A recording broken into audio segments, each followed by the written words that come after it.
நாடகத்தை நிறைவு செய்கிற என் பேர் கட்டியங்காரர். ஆனால் என் உண்மையான பேர் தமிழ். நன்றி. ஊருக்காக ஆடும் கலைஞன் தன்னை மறப்பான், தன் கண்ணீரை மூடிக்கொண்டு இன்னும் கொடுப்பான். பொறிகள் அழுவது ஏது, அட பறவையும் அழ அறியாது. போர்க்களம் நீ புகும்போது முள் தைப்பது காலறியாது. மகனே மகனே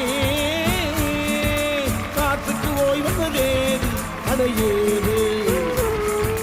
கலைக்கு ஒரு தோல்வி கிடையாது கிடையாது. இந்த அவன் ஆரம்பிச்ச போது கட்டியக்காரனா அந்த அவனோட பாடி லாங்குவேஜ், அந்த ஸ்டெப்ஸ் தத்ரூபமா அப்படியே அதே மாதிரி பண்ணடா நீ எல்லாம். மை காட், இதெல்லாம் வந்து ஒரு காலத்தால அழியக்கூடாத கலை.